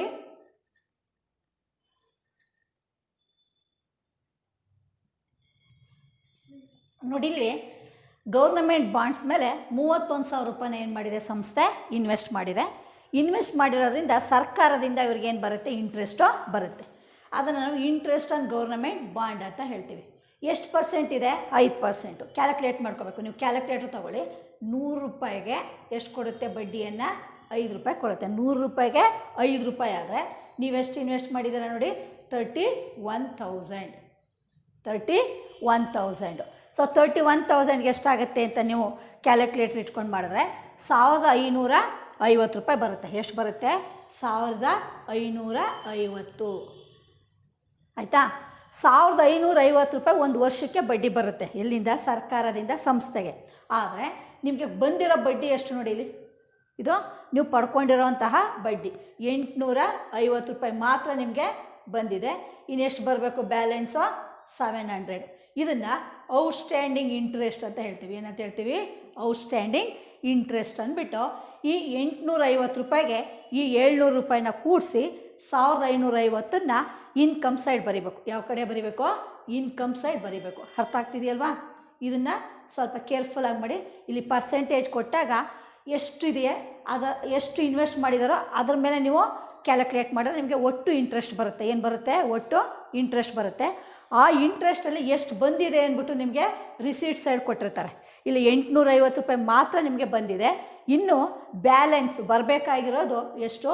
700 ರೂಪಾಯಿ. ಸೊ ಬರಬೇಕಾಗಿರುವಂತಹದ್ದಾಗಿರೋದ್ರಿಂದ ಔಟ್ಸ್ಟ್ಯಾಂಡಿಂಗ್ ಇನ್ಕಮ್ ಆಗುತ್ತೆ. ಏನಾಗುತ್ತೆ ಅದು? ಔಟ್ಸ್ಟ್ಯಾಂಡಿಂಗ್ ಇನ್ಕಮ್ನ ಏನು ಮಾಡಬೇಕು? ಇನ್ಕಮ್ಗೆ ಆ್ಯಡ್ ಮಾಡ್ಕೋಬೇಕು. ಸೊ ಹಾಗಾಗಿ ಇದು ನಿಮಗೆ ಇನ್ಕಮ್. ಯಾಕೆ ಅಂತಂದರೆ ನೀವು ಡೆಪಾಸಿಟ್ ಮಾಡಿರೋದ್ರಿಂದ ಪ್ರತಿ ವರ್ಷ ನಿಮ್ಗೆ ಏನಾಗ್ತಾ ಇರುತ್ತೆ? ಇಂಟ್ರೆಸ್ಟು ಪ್ರತಿ ವರ್ಷ ಬರ್ತಾ ಇರುತ್ತೆ. ಪ್ರತಿ ವರ್ಷ ಬಂದಾಗ ಏನಾಗುತ್ತೆ? ಅದು ರೆವಿನ್ಯೂ ಇನ್ಕಮ್. ಈಗ ಇಷ್ಟು ಅರ್ಥ ಆಗಿದೆ ಅಂತ ನಾನು ಅಂದ್ಕೊಂಡಿದ್ದೀನಿ. ಇದೇ ಥರ ನಾವು ಕ್ರೆಡಿಟ್ ಸೈಡ್ ನೋಡೋಣ ಬನ್ನಿ. ಫಸ್ಟು ಆಡಿಟ್ ಫೀಸ್ ಅಂತ ಹೇಳಿದೆ. ಆಡಿಟ್ ಫೀಸ್ ಅಂತಂದರೆ ಈ ಸಂಸ್ಥೆಯವರು ಏನು ಬುಕ್ಸ್ ಆಫ್ ಅಕೌಂಟ್ಸ್ ಮೇಂಟೈನ್ ಮಾಡ್ತಾರೋ ಆ ಅಕೌಂಟ್ಸು ಮೇಂಟೈನ್ ಮಾಡೋದು ಸರಿ ಇದೆಯಾ ಇಲ್ವಾ ಅಂದ್ಬಿಟ್ಟು ಏನು ಮಾಡ್ತಾರೆ, ಆಡಿಟರು ಅದನ್ನು ಪ್ರತಿ ವರ್ಷ ಬಂದು ಅದನ್ನು ವೆರಿಫೈ ಮಾಡ್ತಾರೆ. ಸರ್ ನೀವು ಅವ್ರು ಏನು ಮೇಂಟೈನ್ ಮಾಡಿದಾರೋ ಆ ಎಲ್ಲ ಲೆಡ್ಜರು, ಜರ್ನಲ್ಲು, ಅವರ ಒಂದು ಫೈನಲ್ ಅಕೌಂಟನ್ನೆಲ್ಲ ವೆರಿಫೈ ಮಾಡಿದಾಗ ಅವರು ಸಂಸ್ಥೆಯವರು ಏನು ಮಾಡಬೇಕಾಗತ್ತೆ? ಆಡಿಟರ್ಗೆ ಫೀಸ್ ಕೊಡಬೇಕಾಗತ್ತೆ. ಅವ್ರಿಗೇನು ಶುಲ್ಕವನ್ನು ಕೇಳ್ತಾರೋ ಅಷ್ಟು ಫೀಸನ್ನು ಆಡಿಟರ್ಗೆ ಪ್ರತಿ ವರ್ಷ ಕೊಡಬೇಕು. ಯಾರು ಕೊಡಬೇಕು? ಸಂಸ್ಥೆಯವರು ಚಾರ್ಟೆಡ್ ಅಕೌಂಟೆಂಟ್ಗೆ, ಲೆಕ್ಕ ಪರಿಶೋಧಕರಿಗೆ. ಸೊ ಪ್ರತಿ ವರ್ಷ ಇದು ಕಂಪಲ್ಸರಿ ಮಾಡಿಸ್ಲೇಬೇಕು. ಇಲ್ಲ ಅಂತಂತಂದರೆ ಕಾನೂನಿನ ಅನ್ವಯ ಏನಾದರೂ ಉಲ್ಲಂಘನೆ ಆದರೆ ಸಂಸ್ಥೆಯ ವಿರುದ್ಧ ಏನಾಗುತ್ತೆ? ಅದು ಕೇಸನ್ನು ಹಾಕುವಂಥ ಸಾಧ್ಯತೆಗಳು ಇರುತ್ತೆ. ಹಾಗಾಗಿ ಪ್ರತಿ ಸಂಸ್ಥೆಯವರು ಕೂಡ ತಮ್ಮ ಬುಕ್ಸ್ ಆಫ್ ಅಕೌಂಟ್ಸನ್ನು ಸಂಬಂಧಪಟ್ಟಂತಹ ಆಡಿಟರಿಂದ ಏನು ಮಾಡ್ತಾರೆ? ಅದನ್ನು ಸರ್ಟಿಫೈ ಮಾಡಿಸ್ತಾರೆ. ಅದಕ್ಕೋಸ್ಕರ ಆಡಿಟರ್ಗೆ ಫೀಸ್ ಕೊಡಬೇಕು. ಆಡಿಟರ್ಗೆ ಫೀಸ್ ಕೊಟ್ಟಾಗ ಸಂಸ್ಥೆಗೆ ಏನಾಗುತ್ತೆ? ಪ್ರತಿ ವರ್ಷ ಅದು ರೆವಿನ್ಯೂ ಎಕ್ಸ್ಪೆನ್ಸಸ್ ಆಗುತ್ತೆ. ಏನಾಗುತ್ತೆ? Revenue expenses. ಅದರಿಂದ ಇದನ್ನು ಎಕ್ಸ್ಪೆನ್ಸಸ್ ಅಂತ ಬರ್ಕೊಳ್ಳಿ. ಇದನ್ನು ಏನಂತ ಬರ್ಕೊಳ್ಳಿ? ಎಕ್ಸ್ಪೆನ್ಸಸ್ಸು. ಮತ್ತು ರೆಂಟ್. ಈ ಸಂಸ್ಥೆ ಒಂದು ಬಾಡಿಗೆ ಕಟ್ಟಡದಲ್ಲಿ ಕೆಲಸವನ್ನು ಮಾಡ್ತಾ ಇರೋದ್ರಿಂದ ಪ್ರತಿ ತಿಂಗಳು ಕೊಡಬೇಕು ಮತ್ತು ಪ್ರತಿ ವರ್ಷ ಕೊಡಬೇಕಾಗಿರೋದ್ರಿಂದ ಇದೇನಾಗುತ್ತೆ? ಇದು revenue expenditure. Next map and chart. Map and chart ಅಂತಂತಂದರೆ ಹೋದ ವರ್ಷ 1,600 ರೂಪಾಯಿ ಮ್ಯಾಪು ಚಾರ್ಟ್ ಅವ್ರ ಹತ್ರ ಇತ್ತು. ಈ ವರ್ಷ ಸಾಲಲ್ಲ ಅಂದ್ಬಿಟ್ಟು ಏನು ಮಾಡಿದ್ದಾರೆ? ಮತ್ತೆ ಮ್ಯಾಪು ಮತ್ತು ಚಾರ್ಟ್ಗಳನ್ನು ತರಿಸಿದ್ದಾರೆ. 3,400 ರೂಪಾಯಿ ಅಂತಂದರೆ ಅಸೆಟ್ಗೆ ಅದನ್ನು ಆ್ಯಡ್ ಮಾಡ್ಕೋಬೇಕು. ಮ್ಯಾಪು ಚಾರ್ಟು ಎಕ್ಸ್ಪೆಂಡಿಚರೇ, ಅದಕ್ಕೂ ದುಡ್ಡು ಕೊಟ್ಟಿದ್ದಾರೆ. ಬಟ್ ರೆವಿನ್ಯೂ ಎಕ್ಸ್ಪೆಂಡಿಚರ್ ಅಲ್ಲ. ಯಾಕೆಂದರೆ ಒಂದು ಸರಿ ನಾವು ಮ್ಯಾಪು ಚಾರ್ಟನ್ನು ತರಿಸಿದ್ರೆ ಕಾಲೇಜ್ಗೆ ಅದನ್ನು 10 ವರ್ಷಗಳ ಕಾಲ ಏನು ಮಾಡ್ತೀವಿ? ಅದನ್ನು ಉಪಯೋಗಿಸ್ತೀವಿ. 1 ವರ್ಷಕ್ಕಿಂತ ಹೆಚ್ಚು ವರ್ಷಗಳ ಕಾಲ ನಾವು ಅದನ್ನು ಉಪಯೋಗಿಸಿದಾಗ ಅದು ರೆವಿನ್ಯೂ ಎಕ್ಸ್ಪೆಂಡಿಚರ್ ಆಗಲ್ಲ, ಅದು ಕ್ಯಾಪಿಟಲ್ ಎಕ್ಸ್ಪೆಂಡಿಚರ್ ಆಗುತ್ತೆ. ಸೊ ಹಾಗಾಗಿ ಅದೇನಾಗುತ್ತೆ? ನಿಮಗೆ ಅಸೆಟ್ ಆಗುತ್ತೆ. ಏನಾಗುತ್ತೆ? ಎ ಅಂತ ಬರ್ಕೊಳ್ಳಿ. ಅಸೆಟ್. ಅಸೆಟ್ ಅಂದ ತಕ್ಷಣ ಬ್ಯಾಲೆನ್ಸ್ ಶೀಟು. ಸ್ಟೇಷನರಿ ಅಂತಂತಾರೆ, ನಾನು ಆಲ್ರೆಡಿ ಹೇಳ್ಕೊಟ್ಟಿದ್ದೀನಿ ನಿಮಗೆ. ಅಂತ ಲೇಖನ ಸಾಮಗ್ರಿಗಳ ವೆಚ್ಚ, ಪೆನ್ನು, ಪೆನ್ಸಿಲು, ರಬ್ಬರು, ಇದು ಆವಾಗವಾಗ ತರಿಸ್ತಾನೆ ಇರ್ತಾನೆ. Revenue expenditure. ಸೊ ಇ ಅಂತ ಹಾಕಿ. ಸ್ಯಾಲ್ರಿ ಎವ್ರಿ ಇಯರು ಎಂಪ್ಲಾಯೀಸ್ಗೆ ಸ್ಯಾಲ್ರಿ ಕೊಟ್ಟಾಗ ಅದು ರೆವಿನ್ಯೂ ಎಕ್ಸ್ಪೆಂಡಿಚರ್ ಆಗುತ್ತೆ. ಫಂಕ್ಷನ್ ಅಂದರೆ ಸಮಾರಂಭದ ವೆಚ್ಚ. ನಿಮ್ಮ ಕಾಲೇಜುಗಳಲ್ಲಿ ಮಾಡ್ತಾ ಇರ್ತಲ್ವಾ, ಸ್ವಾತಂತ್ರ್ಯ ದಿನಾಚರಣೆ ಮಾಡ್ತೀರಾ, ಅಕ್ಟೋಬರ್ 2 ಬಂದಾಗ ಗಾಂಧಿ ಜಯಂತಿ ಸಮಾರಂಭ ಮಾಡ್ತೀರಾ, ಇದೇ ಥರ ನವೆಂಬರ್ 1 ಕನ್ನಡ ರಾಜ್ಯೋತ್ಸವ, ಇದಲ್ಲದೆ ಇನ್ನೂ ಹಲವಾರು ಸಮಾರಂಭಗಳನ್ನು ನಾವು ಮಾಡ್ತಾನೆ ಇರ್ತೀವಿ ಕಾಲೇಜುಗಳಲ್ಲಿ. ಆಗ ಏನಾಗ್ತಾ ಇರ್ತದೆ? ಖರ್ಚುಗಳು ಆಗಾಗ ಆಗ್ತಾನೆ ಇರುತ್ತೆ. ಆದಾಗ ಏನಾಗುತ್ತೆ? ಅದು revenue expenditure. Next balance carried down ಅಂತಂತಂದರೆ ಈ ವರ್ಷ ಬಂದ ಹಣದಿಂದ ಎಲ್ಲ ಖರ್ಚುಗಳನ್ನು ಕಳೆದ ನಂತರ ಕೊನೆಯಲ್ಲಿ ಉಳಿದಿರುವಂತಹ ಒಂದು ಹಣ ಅಂದರೆ ಕ್ಲೋಸಿಂಗ್ ಕ್ಯಾಶ್. ಇದೇನಿದೋ ಬ್ಯಾಲೆನ್ಸ್ ಕ್ಯಾರಿಡ್ ಡೌನ್ ಅನ್ನುವಂಥದ್ದು ಕ್ಲೋಸಿಂಗ್ ಕ್ಯಾಶ್. ಕ್ಯಾಶ್ ಅಂದ ತಕ್ಷಣ ಎಲ್ಲ ಹೋಗುತ್ತೆ, ಇದು ಅಸೆಟ್ ಸೈಡ್ ಹೋಗುತ್ತೆ. ಕ್ಲೋಸಿಂಗ್ ಕ್ಯಾಶ್ ಇಲ್ಲಿ ಹೋಗ್ಬೇಕು, ಇದು ಅಸೆಟ್. ಸೊ ಈ ಥರ ಪ್ರತಿಯೊಂದು ಐಟಮನ್ನು ಕೂಡ ನೀವು ಏನು ಮಾಡಬೇಕಾಗತ್ತೆ, ಅರ್ಥ ಮಾಡ್ಕೊಳೋದು. ಇನ್ಕಮ್ ಆ್ಯಂಡ್ ಎಕ್ಸ್ಪೆಂಡಿಚರ್ ಅಕೌಂಟಲ್ಲಿ ತೊಗೋಬೇಕಾ, ಬ್ಯಾಲೆನ್ಸ್ ಶೀಟಲ್ಲಿ ತೊಗೋಬೇಕಾ ಅಂತ. ಸೊ ಇವೆಲ್ಲ ಒಂದು ಕಡೆ ಮಾತ್ರ ಬರುವಂಥದ್ದು. ಈಗ ನಾವು ಅಡ್ಜಸ್ಟ್ಮೆಂಟಲ್ಲಿ ಇರುವಂತಹ ಐಟಮ್ಸ್ನ ಹೇಗೆ ತೊಗೋಬೇಕು ಅನ್ನೋದನ್ನು ಅರ್ಥ ಮಾಡ್ಕೊಳ್ಳೋಣ. ಮೊದಲನೇದೇನಿದೆ, ಆಡಿಟ್ ಫೀಸ್ ಅಂತ ಇದೆ ಅಲ್ವಾ. ಆಡಿಟ್ ಫೀಸ್ ಅಂತಂದರೆ ಈ ವರ್ಷ ಆಡಿಟರು ಅದನ್ನು ಏನು ಮಾಡಿದ್ದಾರೆ, ವೆರಿಫೈ ಮಾಡಿದ್ದಾರೆ. ಸಂಸ್ಥೆಯವರು ಅವ್ರಿಗೆ ಫೀಸನ್ನು ಕೊಟ್ಟಿಲ್ಲ, ಅದನ್ನು ಕೊಡಬೇಕಾಗಿರೋದ್ರಿಂದ ಏನಾಗುತ್ತೆ, ಅದು ಲಯಬಿಲಿಟಿ ಆಗುತ್ತೆ. ಅಂದರೆ ಬ್ಯಾಲೆನ್ಸ್ ಶೀಟಲ್ಲಿ ಲಯಬಿಲಿಟಿ ಸೈಡ್ ತೊಗೋಬೇಕಾಗತ್ತೆ. ಮತ್ತು ಇದು ಈ ವರ್ಷಕ್ಕೆ ಸಂಬಂಧಪಟ್ಟಿರೋದ್ರಿಂದ ಅಡ್ಜಸ್ಟ್ಮೆಂಟಲ್ಲಿ ಕೊಡುವಂತಹ ಎಕ್ಸ್ಪೆನ್ಸಸ್ಸು ಇನ್ಕಮ್ ಎಲ್ಲ ಯಾವ ವರ್ಷಕ್ಕೆ ಸಂಬಂಧಪಟ್ಟಿದ್ದೋ ಕರೆಂಟ್ ಇಯರ್ ಆಗಿರುತ್ತೆ. ಸೊ ಕರೆಂಟ್ ಇಯರ್ ಅಂದ ತಕ್ಷಣ ಏನು ಮಾಡಬೇಕು, ನಾವು ಅದನ್ನು ಆ್ಯಡ್ ಮಾಡ್ಕೋಬೇಕು. ಮತ್ತು ಆಡಿಟ್ ಫೀಸ್ಗೆ ಅಡ್ಜಸ್ಟ್ಮೆಂಟ್ ಇರೋದ್ರಿಂದ ಏನು ಮಾಡಬೇಕಾಗತ್ತೆ, ಅದನ್ನು ಎರಡು ಕಡೆ ತೊಗೋಬೇಕಾಗತ್ತೆ. ಒಂದು ಎಕ್ಸ್ಪೆಂಡಿಚರ್ ಸೈಡ್ ಬರುತ್ತೆ, ಅಂದರೆ ಆಡಿಟ್ ಫೀಸ್ಗೆ ಅದನ್ನು ಆ್ಯಡ್ ಮಾಡಿ. ಇನ್ನೊಂದು, ನೀವು ಆಡಿಟರ್ಗೆ ಫೀಸನ್ನು ಕೊಟ್ಟಿಲ್ಲ, ಕೊಡಬೇಕು ಅಂತಂದಾಗ ಏನಾಗುತ್ತೆ, ಅದು ಲಯಬಿಲಿಟಿ ಆಗುತ್ತೆ ಅಲ್ವಾ. ಲಯಬಿಲಿಟಿ ಆಗೋದ್ರಿಂದ ನೀವೇನು ಮಾಡಬೇಕಾಗತ್ತೆ, ಅದನ್ನು ಬ್ಯಾಲೆನ್ಸ್ ಶೀಟಲ್ಲಿ ತೊಗೋಬೇಕಾಗತ್ತೆ. ಇದು ಲಯಬಿಲಿಟಿ ಆಗುತ್ತೆ, ಇದೇನಾಗುತ್ತೆ, ಲಯಬಿಲಿಟಿ ಆಗುತ್ತೆ. ಮತ್ತು ಆಡಿಟ್ ಫೀಸ್ ಇದೆ ನೋಡಿ, ಅಲ್ಲಿ ಒಂದು ಚುಕ್ಕಿಯನ್ನು ಹಾಕೊಳ್ಳಿ. ಅಡ್ಜಸ್ಟ್ಮೆಂಟ್ ಇರೋದ್ರಿಂದ ಇವು ಪುಟ್ಟಿ ಒಂದು ಪಾಯಿಂಟ್ ಹಾಕಿ ಅಥವಾ ಒಂದು ಸ್ಟಾರ್ ಮಾರ್ಕನ್ನು ಹಾಕಿ. Next outstanding subscription. ಈ ವರ್ಷ ಕೆಲವು ಸದಸ್ಯರು ನಿಮಗೆ 2,000 ರೂಪಾಯಿನ ಕೊಟ್ಟಿಲ್ಲ. ಸೊ ಆ 2,000 ರೂಪಾಯಿನ ಏನು ಮಾಡಬೇಕಾಗತ್ತೆ, ನೀವು ಅವರಿಂದ ಪಡ್ಕೋಬೇಕಾಗತ್ತೆ. ಅದು ಇನ್ಕಮ್. ಅದರಿಂದ ಏನು ಮಾಡ್ತೀರಾ, ಅದನ್ನು ಕರೆಂಟ್ ಇಯರ್ ಇನ್ಕಮ್ ಆಗಿರೋದ್ರಿಂದ ಅದನ್ನು ಏನು ಮಾಡಬೇಕು, ಇನ್ಕಮ್ಗೆ ಆ್ಯಡ್ ಮಾಡ್ಕೋಬೇಕು. ಇನ್ಕಮ್ಗೆ ಆ್ಯಡ್ ಮಾಡ್ಕೋಬೇಕು. ಎಲ್ಲಿದೆ ನಿಮಗೆ ಸಬ್ಸ್ಕ್ರಿಪ್ಷನ್ ಅಂತ ಇಲ್ಲಿದೆ ನೋಡಿ, ರಿಸೀಟ್ ಸೈಡು. ಇಲ್ಲಿಗೆ ಒಂದು ಚುಕ್ಕಿಯನ್ನು ಹಾಕೊಂಬಿಡಿ. ಇಲ್ಲಿಗೆ ಒಂದು ಚುಕ್ಕಿಯನ್ನು ಹಾಕ್ಕೊಂಡ್ರೆ ನಿಮಗೇನಾಗುತ್ತೆ, ಅದು ಇನ್ಕಮ್ ಅಂತ ಅಡ್ಜಸ್ಟ್ಮೆಂಟ್ ಅಂತ ಹೇಳುತ್ತೆ. ಮತ್ತು ಇದೇನಾಗುತ್ತೆ, ನಿಮಗೆ ಇದು ಅಸೆಟ್ ಆಗುತ್ತೆ. ಬ್ಯಾಲೆನ್ಸ್ ಶೀಟಲ್ಲಿ ಏನು ಮಾಡಬೇಕು, ನೀವು ಅಸೆಟ್ ಸೈಡ್ ಇದನ್ನು ತೊಗೋಬೇಕಾಗತ್ತೆ. ಎರಡು ಕಡೆ ತೊಗೋಬೇಕಲ್ಲ, ಅದಕ್ಕೆ. Next charge 250 rupees as depreciation on furniture ಅಂತ ಇದೆ ನೋಡಿ. ಇಲ್ಲಿ ನಿಮ್ಮ ಹತ್ರ ಫರ್ನಿಚರ್ ಇದೆಯಲ್ವಾ, 3,250. ಅದನ್ನು ಉಪಯೋಗಿಸಿದಾಗ ಈ ವರ್ಷ ಅದರ ವ್ಯಾಲ್ಯೂ ಎಷ್ಟು ಕಡಿಮೆ ಆಗಿದೆ, 250 ರೂಪಾಯಿ ಏನಾಗಿದೆ, ನಿಮ್ಮದು ಕಡಿಮೆ ಆಗಿದೆ. ಸೊ ಅದು ಅಡ್ಜಸ್ಟ್ಮೆಂಟಲ್ಲಿ ಇರೋದ್ರಿಂದ ನೀವೇನು ಮಾಡಬೇಕು, ಅದನ್ನು ಎರಡು ಕಡೆ ತೊಗೋಬೇಕು. ಒಂದು ಎಕ್ಸ್ಪೆಂಡಿಚರ್ ಸೈಡಲ್ಲಿ ತಗೋತೀರಾ, debit side income and expenditure ಅಕೌಂಟಲ್ಲಿ ಏನು ಡಿಪ್ರಿಸಿಯೇಷನ್ ಆನ್ ಫರ್ನಿಚರ್ ಅಂದ್ಬಿಟ್ಟು 250 ರೂಪೀಸ್ನ ತೊಗೊಳ್ಳಿ. ಮತ್ತು ಅಸೆಟಲ್ಲಿ ಏನು ಮಾಡಬೇಕು, ನೀವು ಈ ಫರ್ನಿಚರಿಂದ 250 ರೂಪೀಸನ್ನು ಏನು ಮಾಡಬೇಕು, ಲೆಸ್ ಮಾಡಿ. ಯಾಕೆ ಅಂತಂದರೆ ಡಿಪ್ರಿಸಿಯೇಷನ್ ಅಂದರೆ ಕಡಿಮೆ ಆಗೋದು. ಸೊ ಯಾವುದಕ್ಕೆ ಅಡ್ಜಸ್ಟ್ಮೆಂಟ್ ಕೊಟ್ಟಿದ್ದಾರೆ, ಫರ್ನಿಚರ್ಗೆ ಅಡ್ಜಸ್ಟ್ಮೆಂಟ್ ಇದೆ. ಯಾವುದಕ್ಕೆ, ಫರ್ನಿಚರ್. ಸೊ ಫರ್ನಿಚರ್ ನೋಡಿ ಈ ಕಡೆ ಇಲ್ಲ, ನಿಮಗೆ ಇಲ್ಲಿ ಫರ್ನಿಚರ್ ಇರೋದ್ರಿಂದ ನೀವೇನು ಮಾಡಿ, ಇಲ್ಲಿ ಒಂದು ಚುಕ್ಕಿಯನ್ನು ಇಟ್ಕೊಳ್ಳಿ. ಇಲ್ಲಿ ಒಂದು ಚುಕ್ಕಿಯನ್ನು ಹಾಕೊಂಬಿಡಿ. Next half of the donation is treated as revenue. ಇದನ್ನು ನಾನು ಮುಂಚೆನೇ ಹೇಳಿದ್ದೀನಿ ನೋಡಿ. ಇಲ್ಲಿ ಎಲ್ಲಿ ಡೊನೇಷನ್ ಅಂತ ಹೇಳಿದ್ದೀನಲ್ಲ, ಇದಕ್ಕೆ ಒಂದು ಚುಕ್ಕಿಯನ್ನು ಇಟ್ಕೊಂಬಿಡಿ. ಅಡ್ಜಸ್ಟ್ಮೆಂಟ್ ಇರೋದ್ರಿಂದ ಚುಕ್ಕಿಯನ್ನು ಹಾಕೊಂಬಿಡಿ. So half of the donation is treated as revenue ಅಂತಂದರೆ ಅರ್ಧ ರೆವಿನ್ಯೂ ಇನ್ಕಮ್ ಆಗುತ್ತೆ, ಇನ್ನರ್ಧ ಏನಾಗುತ್ತೆ ಹೇಳಿ, ಕ್ಯಾಪಿಟಲ್ ಇನ್ಕಮ್ ಆಗುತ್ತೆ. ಅದನ್ನು ಎಲ್ಲಿಗೆ ಆ್ಯಡ್ ಮಾಡ್ಕೋಬೇಕು, ಬ್ಯಾಲೆನ್ಸ್ ಶೀಟಲ್ಲಿ ಕ್ಯಾಪಿಟಲ್ ಫಂಡ್ಗೆ ಅದನ್ನು ಆ್ಯಡ್ ಮಾಡ್ಕೋಬೇಕು. ಅರ್ಥ ಆಗ್ತಿದೆಯಾ? ಸೊ ಇಷ್ಟನ್ನು ನೀವು ಅರ್ಥ ಮಾಡಿಕೊಂಡು ಆಮೇಲೆ ತುಂಬ ಸುಲಭವಾಗಿ ಏನು ಮಾಡ್ಬೋದು, ನೀವು ಇನ್ಕಮ್ ಆ್ಯಂಡ್ ಎಕ್ಸ್ಪೆಂಡಿಚರ್ ಅಕೌಂಟನ್ನು ಪ್ರಿಪೇರ್ ಮಾಡ್ಬೋದು. ಬನ್ನಿ ಇವಾಗ ಇನ್ಕಮ್ ಆ್ಯಂಡ್ ಎಕ್ಸ್ಪೆಂಡಿಚರ್ ಅಕೌಂಟನ್ನು ಪ್ರಿಪೇರ್ ಮಾಡಿಬಿಟ್ಟು ನಾವು ಸರ್ಪ್ಲಸ್ ಬರುತ್ತಾ ಅಥವಾ ಡೆಫಿಸಿಟ್ ಬರುತ್ತಾ ಅಂತ ಕ್ಯಾಲ್ಕುಲೇಟ್ ಮಾಡೋಣ. ಸೊ ಈಗ ನೀವು ಎಕ್ಸ್ಪೆಂಡಿಚರ್ ಅಂತಂತಂದ್ರೇನು, ಖರ್ಚುಗಳೆಲ್ಲ ನಿಮ್ಗೆ ಎಲ್ಲಿ ಕೊಟ್ಟಿರ್ತಾರೆ, ಪೇಮೆಂಟ್ ಸೈಡ್ ಕೊಟ್ಟಿರ್ತಾರೆ. ಎಲ್ಲಿ ಕೊಟ್ಟಿರ್ತಾರೆ, ಪೇಮೆಂಟ್ ಸೈಡು. ಸೊ ಹಾಗಾಗಿ ಇಲ್ಲಿಂದ ತೊಗೊಳ್ಳಿ. ಎಕ್ಸ್ಪೆಂಡಿಚರ್ ಅಂತಿದೆಯಲ್ಲ, ಅಷ್ಟನ್ನು ನೋಡಿಕೊಂಡ್ರೆ ಸಾಕು ನೀವು ಎಲ್ಲ ಎಕ್ಸ್ಪೆಂಡಿಚರ್. ಆಡಿಟ್ ಫೀಸ್ ಅಂತ ಇದೆ ನೋಡಿ, ಅದು ಒಂದು ನಿಮಗೆ ಖರ್ಚು. ಸೊ ಅದನ್ನು ಇಲ್ಲಿ ಬರೀರಿ, ಆಡಿಟ್ ಫೀಸ್ ಅಂತ ಬರೀರಿ.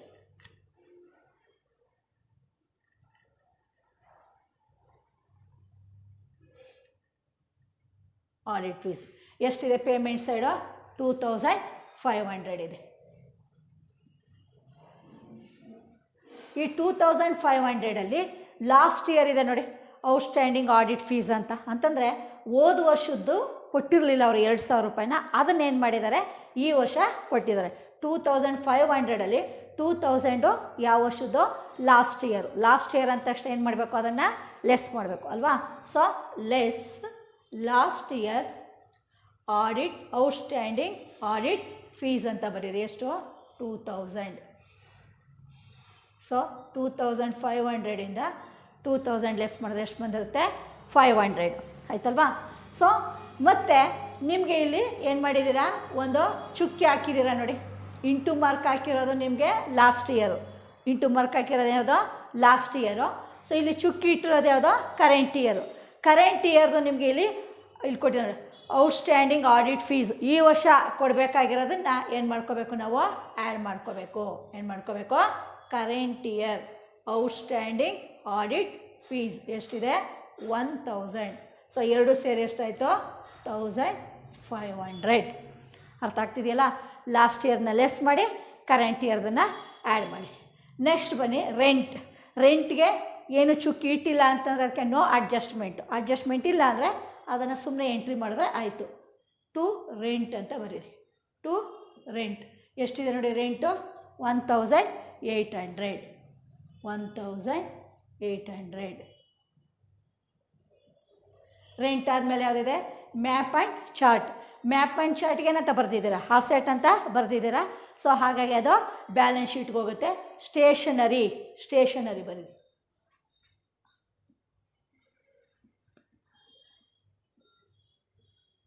ಎಷ್ಟಿದೆ ನೋಡಿ? ಸ್ಟೇಷನರಿ 250. ಎಷ್ಟಿದೆ? 250. ನೆಕ್ಸ್ಟ್ ಬನ್ನಿ ಸ್ಯಾಲರಿ. ಇದು ಕೂಡ ಒಂದು ರೆವಿನ್ಯೂ ಎಕ್ಸ್ಪೆಂಡಿಚರ್. ಎಷ್ಟಿದೆ? ಸ್ಯಾಲ್ರಿ 8000. ನೆಕ್ಸ್ಟು ಫಂಕ್ಷನ್ಸ್ ಎಷ್ಟಿದೆ? 1050.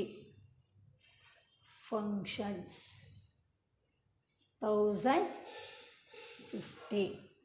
ನೆಕ್ಸ್ಟು ಕ್ಲೋಸಿಂಗ್ ಕ್ಯಾಶ್ ಒಂದು ಅಸೆಟು ಬರೋಲ್ಲ. ಸೊ ಎಲ್ಲ ಎಕ್ಸ್ಪೆಂಡಿಚರ್ನ ಏನು ಮಾಡಿದ್ದೀರಾ? ಡೆಬಿಟ್ ಸೈಡು ಎಂಟ್ರಿ ಮಾಡಿದ್ದೀರಾ. ಈಗ ಈ ಕಡೆ ಮುಗೀತು. ಈಗ ಇನ್ಕಮ್ ಸೈಡ್ ನೋಡೋಣ. ರಿಸೀಟ್ ಸೈಡು ಫಸ್ಟ್ ಏನಿದೆ? ಬ್ಯಾಲೆನ್ಸ್ ಬ್ರಾಡ್ ಡೌನ್ ಅಂದರೆ ಕ್ಯಾಶ್. ಅದು ಓಪನಿಂಗ್ ಕ್ಯಾಶ್ ಬರೋಲ್ಲ, ಬಿಟ್ಬಿಡಿ. ಸಬ್ಸ್ಕ್ರಿಪ್ಷನ್ ಅಂತ ಇದೆ. ಸಬ್ಸ್ಕ್ರಿಪ್ಷನ್ ಅಂತಂತಂದರೆ ಏನದು? ಪ್ರತಿ ವರ್ಷ ಮೆಂಬರ್ಸಿಂದ ನೀವು ತಗೊಳ್ಳುವಂಥ ಒಂದು ಫೀಸು ರೆವಿನ್ಯೂ ಇನ್ಕಮ್ ಆಗಿರೋದ್ರಿಂದ ನೀವೇನು ಮಾಡಿ? ಸಬ್ಸ್ಕ್ರಿಪ್ಷನ್ ಅಂತ ಬರೀರಿ. ಏನಂತ ಬರೀರಿ? ಸಬ್ಸ್ಕ್ರಿಪ್ಷನ್.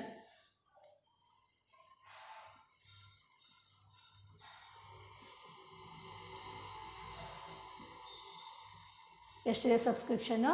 20,500. 20,500 ಆಯ್ತಲ್ವಾ?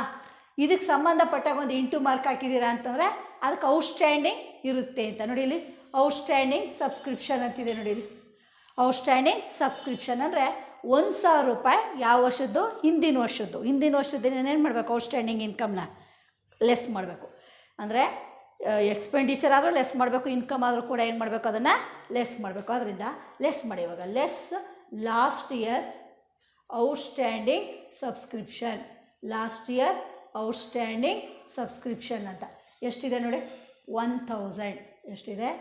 1000 ಲೆಸ್ ಮಾಡಿದ್ರೆ ನಿಮ್ಗೆ ಎಷ್ಟು ಬರುತ್ತೆ? 19,500. ಇದಾಯ್ತಲ್ವಾ? ಈಗ ಇದು ಆಯಿತು. ನೆಕ್ಸ್ಟ್ ಬನ್ನಿ. ನೆಕ್ಸ್ಟ್ ಏನು ಕೊಟ್ಟಿದ್ದಾನೆ ನಿಮಗೆ? ಅಡ್ಜಸ್ಟ್ಮೆಂಟ್ ನಂಬರ್ 2 ಓದಿ. ಔಟ್ಸ್ಟ್ಯಾಂಡಿಂಗ್ ಸಬ್ಸ್ಕ್ರಿಪ್ಷನ್ ರೂಪೀಸ್ 2000 ಅಂತಂದರೆ ಈ ವರ್ಷ ಮೆಂಬರ್ಸಿಂದ ಬರಬೇಕಾಗಿರುವಂತಹ ಸಬ್ಸ್ಕ್ರಿಪ್ಷನ್ ಎಷ್ಟು? 2000. ಈ ವರ್ಷ ಅಂತಂದರೆ ಕರೆಂಟ್ ಇಯರ್ 2018. ಸೊ ಅದನ್ನೇನು ಮಾಡ್ಕೋಬೇಕು? ಆ್ಯಡ್ ಮಾಡಿ. Add current year outstanding subscription ಎಷ್ಟಿದೆ? 2000. ಎಷ್ಟಿದೆ? 2000. ಸಬ್ಸ್ಕ್ರಿಪ್ಷನ್ದು ಲಾಸ್ಟ್ ಇಯರ್ನ ಲೆಸ್ ಮಾಡಿದ್ದೀರಾ, ಕರೆಂಟ್ ಇಯರ್ದನ್ನ ಏನು ಮಾಡಿದ್ದೀರಾ? ಆ್ಯಡ್ ಮಾಡಿದ್ದೀರಾ. ಸೊ ಈಗ ಸಬ್ಸ್ಕ್ರಿಪ್ಷನ್ ಆಯಿತು. ಡೊನೇಷನನ್ನು ಏನಂತ ಹೇಳಿದರೆ ಅಡ್ಜಸ್ಟ್ಮೆಂಟಲ್ಲಿ half the donation is treated as revenue. ಅರ್ಧವನ್ನು ರೆವಿನ್ಯೂ ಇನ್ಕಮ್ ಅಂತ ತಗೋಬೇಕು. ಸೊ ಹಾಗಾಗಿ ಡೊನೇಷನ್ ಅಂತ ಬರೆಯೋಣ. ಅರ್ಧ ತಗೊಳ್ಳಿ. ಎಷ್ಟಿದೆ ಡೊನೇಷನ್ನು ನೋಡಿ? 2500. 2500ರಲ್ಲಿ ಆಫ್ ಅಂತಂದ್ರೆ ಎಷ್ಟಾಗುತ್ತೆ? 1250 ಆಗುತ್ತೆ. ನೆಕ್ಸ್ಟು ಈಗ ಇದಾಯಿತು.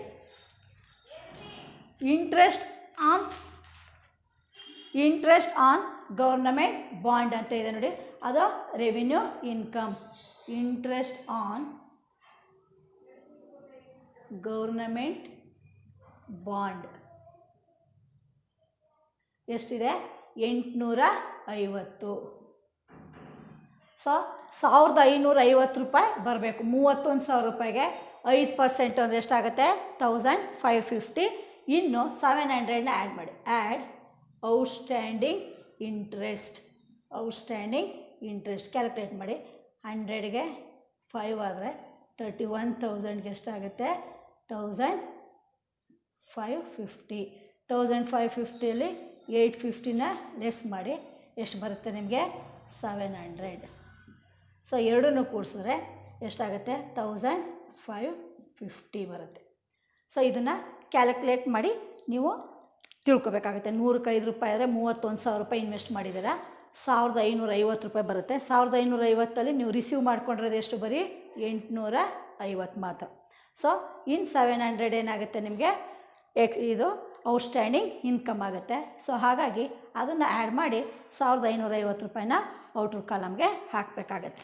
ಸೊ ನೋಡಿ, ಈಗ ಈ ಡೊನೇಷನ್ ಆಯಿತು, ಇಂಟ್ರೆಸ್ಟ್ ಆನ್ ಗೌರ್ನಮೆಂಟ್ ಬಾಂಡ್ ಆಯಿತು ನೋಡಿ, ರಿಸಿಟ್ ಸೈಡ್ ಎಲ್ಲ ಆಗಿದೆ, ಪೇಮೆಂಟ್ ಸೈಡ್ ಎಲ್ಲ ಆಗಿದೆ. ಸೊ ಈಗ ಅಡ್ಜಸ್ಟ್ಮೆಂಟಲ್ಲಿರೋದನ್ನು ನೋಡಿ. ಔಟ್ಸ್ಟ್ಯಾಂಡಿಂಗ್ ಆಡಿಟ್ ಫೀಸು ಆಯಿತು, ಔಟ್ಸ್ಟ್ಯಾಂಡಿಂಗ್ ಸಬ್ಸ್ಕ್ರಿಪ್ಷನ್ನು ಕೂಡ ಆಗಿದೆ. Charge 250 as depreciation on furniture ನೋಡಿ. ಮೂರನೇ ಅಡ್ಜಸ್ಟ್ಮೆಂಟನ್ನು ನಾವು ತಗೊಂಡಿಲ್ಲ. ಡಿಪ್ರಿಸಿಯೇಷನ್ ಅಂತಂದರೆ ಏನಾಗುತ್ತೆ? ಅದು ಇನ್ಕಮ್ ಎಕ್ಸ್ಪೆಂಡಿಚರ್ ಅಲ್ವಾ? So expenditure side depreciation on furniture ಅಂತ ಬರೀರಿ. ಡಿಪ್ರಿಸಿಯೇಷನ್ ಆನ್ ಫರ್ನಿಚರ್ ಎಷ್ಟಿದೆ ನೋಡಿ? ಫರ್ನಿಚರ್ 250, 250. ಸೊ ಈಗ ಎಲ್ಲ ಓಪನಿಂಗ್ ಬ್ಯಾಲೆನ್ಸ್ ಶೀಟನ್ನು ಇಲ್ಲಿರೋ ಸಂಬಂಧಪಟ್ಟದ್ದನ್ನು ತೊಗೊಂಡಿದ್ದೀರಾ, ಮತ್ತು ರಿಸೀಟ್ಸ್ ಆ್ಯಂಡ್ ಪೇಮೆಂಟ್ ಸೈಡ್ ಇರೋದನ್ನು ಕೂಡ ತೊಗೊಂಡಿದ್ದೀರಾ, ಮತ್ತು ಅಡ್ಜಸ್ಟ್ಮೆಂಟಲ್ಲಿರೋದನ್ನು ಕೂಡ ತೊಗೊಂಡಿದ್ದೀರಾ. ಸೊ ಹಾಗಾಗಿ ಈಗ ಎಲ್ಲ ಕರೆಕ್ಟಾಗಿ ಎಂಟ್ರಿ ಮಾಡಿದ್ದೀರಾ. ನೋಡಿ ಯಾವ ಕಡೆ ಜಾಸ್ತಿ ಬರಬಹುದು ಅಂತ. ಡೆಬಿಟ್ ಸೈಡ್ ಜಾಸ್ತಿ ಬಂದರೆ ನಿಮಗೆ ಡೆಫಿಸಿಟ್ ಬಂದ್ಬಿಡುತ್ತೆ, ಕೊರತೆ. ಆದರೆ ಇನ್ಕಮ್ ಸೈಡ್ ಜಾಸ್ತಿ ಇದೆ. 21,500 ಪ್ಲಸ್ 1,250 ಪ್ಲಸ್ 1,550 ಟೋಟಲ್ ಮಾಡಿ ಕ್ಯಾಲ್ಕುಲೇಟರ್ ತಗೊಂಡು ಟೋಟಲ್ ಮಾಡಿ 24,300 ರೂಪೀಸ್ ಬರುತ್ತೆ. ಎಷ್ಟು ಬರುತ್ತೆ? 24,300. ಇದೇ ಟೋಟಲನ್ನು ಡೆಬಿಟ್ ಸೈಡ್ ಹಾಕಿ. 24,300. ಈ 24,300 ಇನ್ಕಮು, ಈ ವರ್ಷ ಬಂದಿರೋ ಇನ್ಕಮು. ಖರ್ಚನ್ನ ಕೂಡಿಸ್ಕೋಬೇಕು ನೀವು. 1,500 ಪ್ಲಸ್ 1,800, 250 ಪ್ಲಸ್ 8,000, 1,050, 250 ಇಷ್ಟನ್ನು ಕೂಡಿಸಿದ್ರೆ ನಿಮಗೆ 12,850 ಆಗುತ್ತೆ. ಖರ್ಚು ಎಷ್ಟಾಗುತ್ತೆ? 12,850. ಅದನ್ನು ಲೆಸ್ ಮಾಡ್ಕೊಂಬಿಡಿ. ಲೆಸ್ ಮಾಡಿದಾಗ ನಿಮ್ಗೆ ಏನು ಬರುತ್ತೆ? ಸರ್ಪ್ಲಸ್ ಬರುತ್ತೆ. ಏನು ಬರುತ್ತೆ? ಸರ್ಪ್ಲಸ್.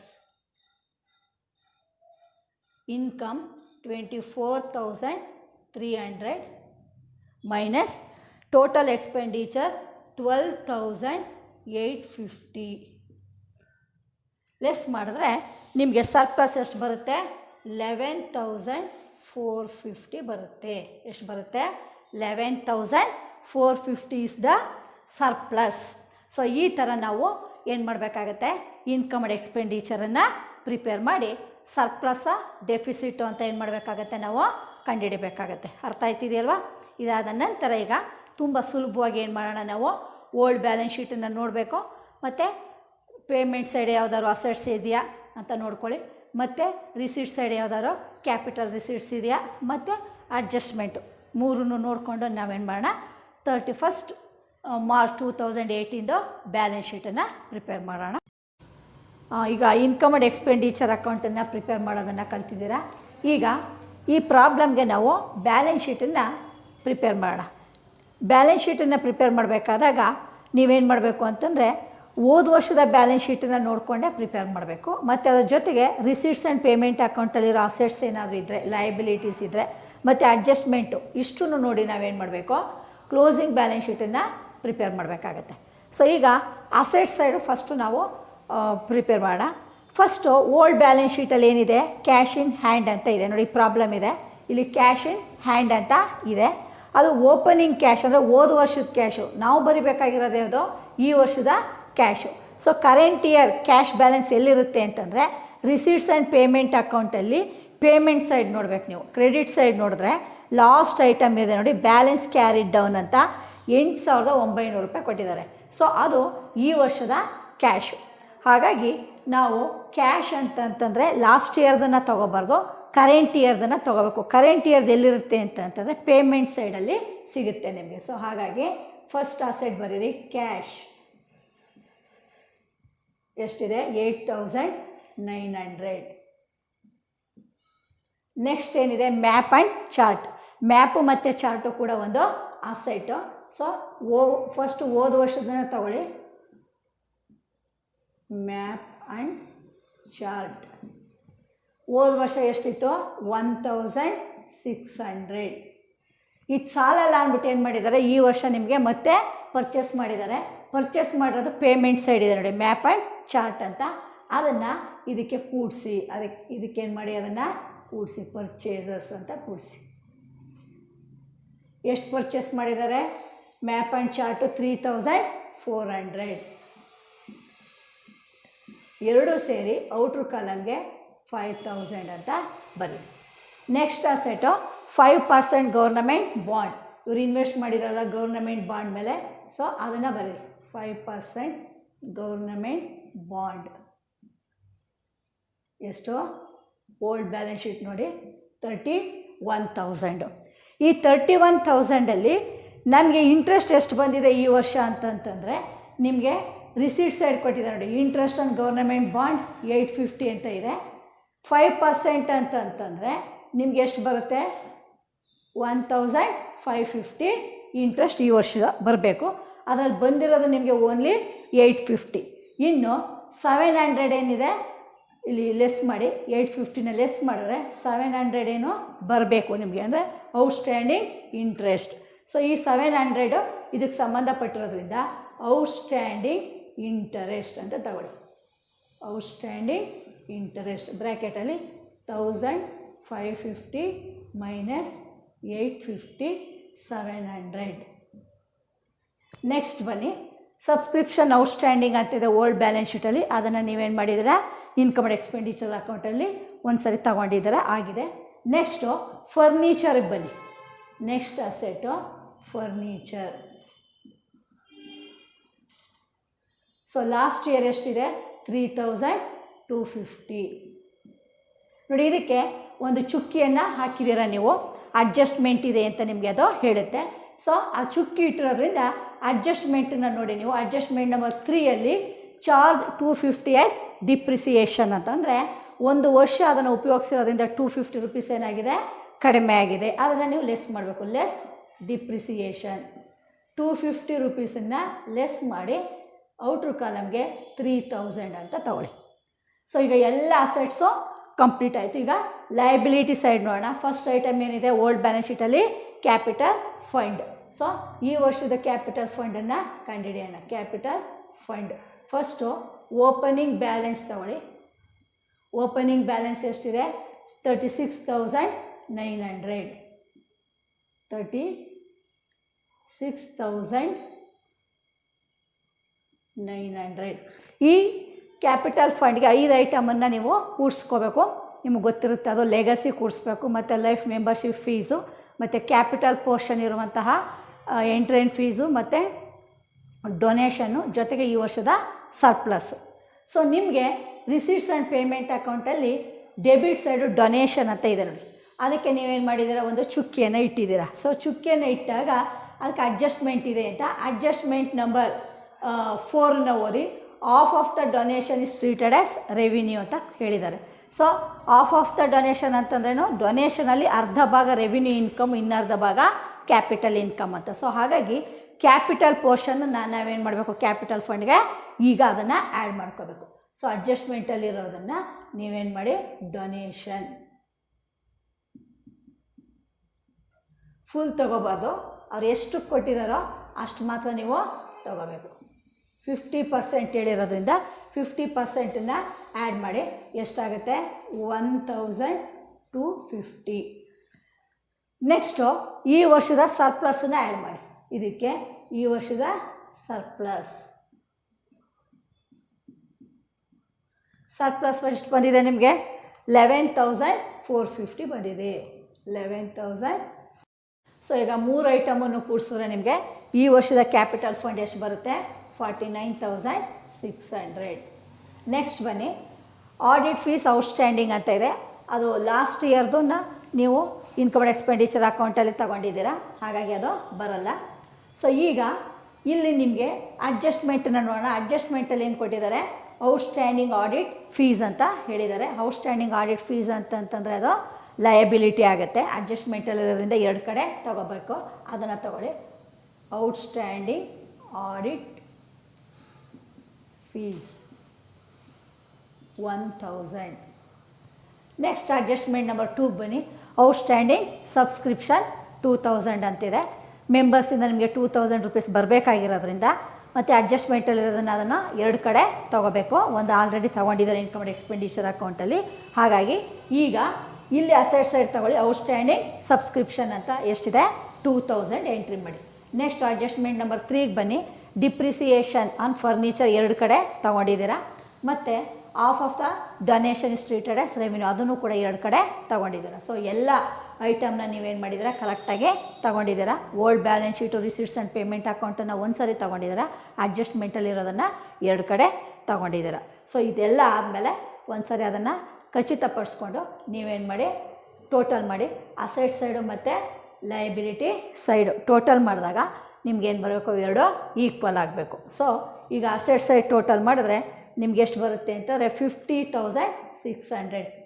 ಕ್ಯಾಲ್ಕುಲೇಟ್ರ್ ತೊಗೊಂಡು ಮಾಡಿ.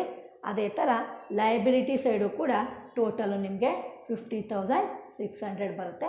ಸೊ 2 ಕಡೆ ಏನಾಯಿತು? ಈಕ್ವಲ್ ಆಯಿತು. ಪ್ರಾಬ್ಲಮ್ಮು ಟ್ಯಾಲಿ ಆಗಿದೆ. ಸೊ ಈ ಥರ ನೀವು ಇನ್ಕಮ್ ಆ್ಯಂಡ್ ಎಕ್ಸ್ಪೆಂಡಿಚರ್ ಅಕೌಂಟು ಮತ್ತು ಬ್ಯಾಲೆನ್ಸ್ ಶೀಟನ್ನು ಮಾಡಿ. ನಿಮಗೆಲ್ಲ ಅರ್ಥ ಆಗಿದೆ ಅಂತ ಅಂದ್ಕೊಂಡಿದ್ದೀನಿ. ಧನ್ಯವಾದಗಳು.